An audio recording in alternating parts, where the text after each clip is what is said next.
Actors, speed up.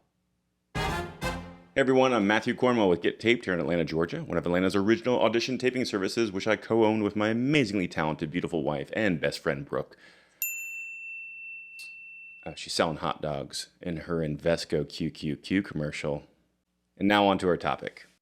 Actors, speed up. After over 12 years of taping auditions for actors, you start to get a sense of the actor habits when they're left to their own devices. And while we've talked about habits on this channel before, today I want to focus on just one in particular that seems to be one of the biggest traps for actors. Quite simply, pacing. Now, there are two aspects to this topic I want to talk about. The first is very obvious, that we'll talk about first, but there's a sneaky second aspect to this topic that is more nuanced and seems to elude most actors. I'll also cite a casting director at the end of this video as a reference, and trust me, she goes into even more detail on the topic. So the first aspect, the more obvious one, is when you're quite simply destroying the pacing of the scene. This can happen for any number of reasons, including you don't understand the tone of the show, you're ad-libbing or improvising lines, you just didn't get a chance to prepare, or vanity. And I'll spend a brief moment talking about each of these. First, let's talk about tone. Now, if you're not doing any research at all on your audition and the larger project, then you run the risk of making some very bad choices, especially as it relates to pacing. With no research, your script analysis is severely limited. Because if it's a single camera comedy, that pacing can be very different than a 4-camera sitcom. And both of those might be very different than an HBO drama. Now, the well-trained actor can glean quite a bit of information from the actual formatting of the script. But chances are, if you're the type of actor that does no research, then you're probably not aware of those nuances in formatting either. So doing the research on the network or showrunner, the director or writer of the film, previous episodes if they're already airing, is invaluable to all of your prep for the audition, but specifically as it relates to pacing. In short, do the work. Even if you've done the work, however, some actors tend to stick to the script loosely. They tend to ad-lib or improvise whenever it suits them. I guess it's a way of making it their own. But in doing so, you have almost assuredly destroyed any sense of pacing in the scene. See, that script has likely been through several, if not a dozen, script revisions before it ever hits your inbox. So taking these types of liberties with the words is not only insulting to the writers, but also shows that you really don't have a concern for the pacing. So just be very careful if you are treating the script as a suggestion. Now, in defense of actors who do that, sometimes those extra words are the result of you not having enough time to get those words into your bones. That is, are you the type of actor that when you aren't feeling that great on the script, you tend to, add little interstitial words like these,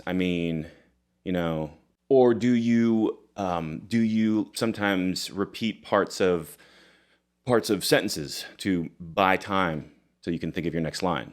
I mean, look, if you were given less than 24 hours to look over 5 pages of copy, I get it. That's not ample time to be fully off script and have all those words in your bones along with all of your character analysis and script analysis. I mean, you do have a life, right?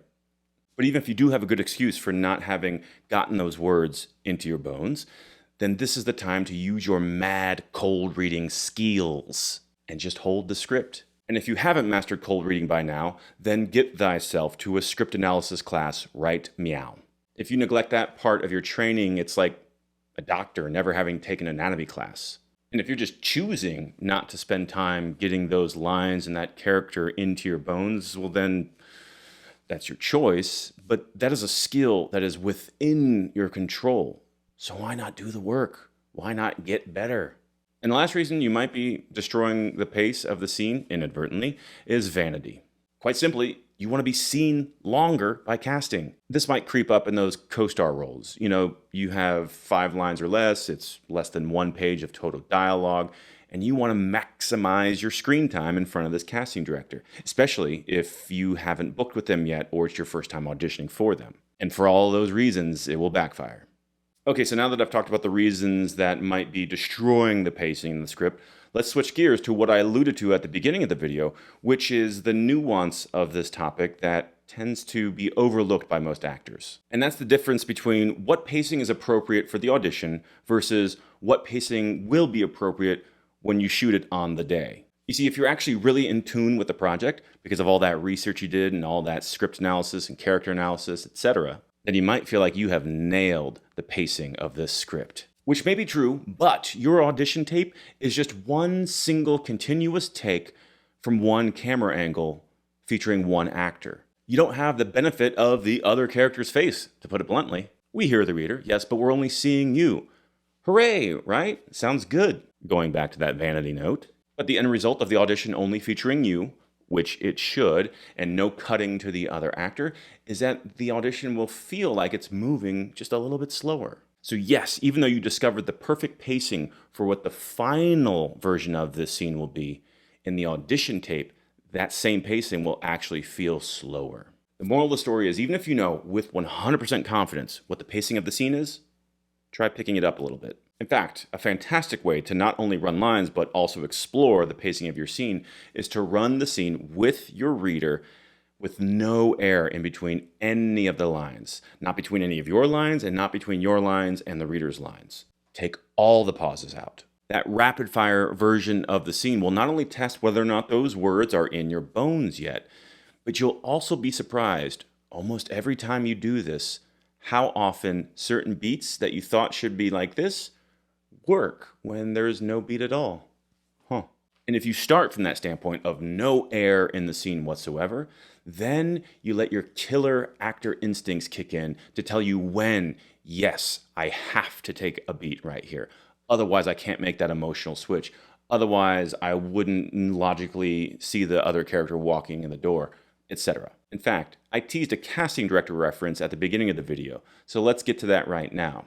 Casting director Erica Bream, who posts a lot of amazing wisdom on Instagram, said the following about this topic. To keep things alive but fully present, your starting pace should be normal conversational speed.